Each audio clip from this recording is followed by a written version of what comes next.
Hello, Stalingrad, and welcome to another update. I'm not going to call it a Milan update because I'll tell you what, I've just got back from work, but my phone hasn't stopped ringing from residents in Whitechapel, where I live, with the news that Liveable streets has been suspended in Whitechapel.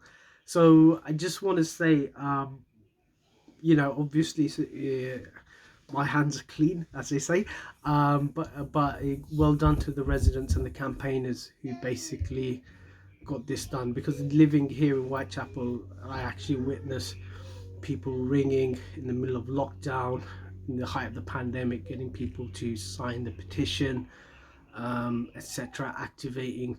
It was amazing seeing an entire community rise up and just say, no, not in my name, we're not going to be discriminated, we want the law to be upheld.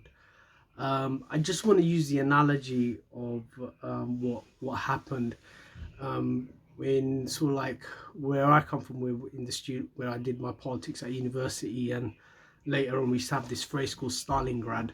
So anything gets done, we shout Stalingrad, and what that means is, I just want to give you the story that in the Second World War, the actual battle that turned the war was in a place called Stalingrad, out in Russia, in a place on the banks of the Volga. And it was at that time where, if the Germans took that city, they more or less won the war. And they sent their best army over, which is called the Sixth Army, which was called the Conqueror of Cities, to take that city.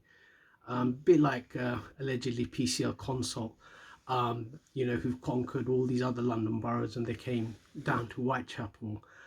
And they sent the entire Air Force, bombed the city to the ground, and they thought they could take the city over.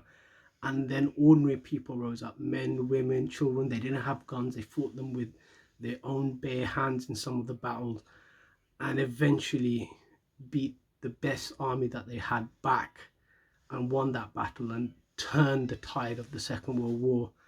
And then eventually, the road to Berlin is long, from Stalingrad to Berlin. Eventually they conquered, won the war. They put the flag above the Reichstag in the middle of Berlin, and even if you go today to the German parliament, in the Reichstag, they still have graffiti from those Russian soldiers, and one of the graffiti says, "From Stalingrad." So that's basically, it's like a Stalingrad moment in terms of Hamlets politics, people power politics. I just want to convey what one of the campaigners said. Obviously, I'm just conveying it, public information. They basically said that the East End Tower Hamlets is like a body. If one part hurts, all of it hurts, and they're willing to go down and help other neighborhoods out to basically bring PCL Consult, the kind of what they allege discriminatory consultation, and what they believe is these discriminatory schemes to account. So the campaigners are willing to go down. I'm sure they're reaching out to other neighborhoods, other states, to get them organized to start the fight back. But just want to say, amazing moment. Thank you, everyone. It's amazing just to be a witness. It's a new day and a new dawn. So I'm just going to end with a track which I came across when we were going on the anti-war rallies back in the days, which we were listening to when we were waking up in the morning. A new day, a new dawn, a new morning, from Placebo. Thank you very much. And remember 3 things: take care, stay at home, stay safe. Assalamu alaikum. Thank you very much.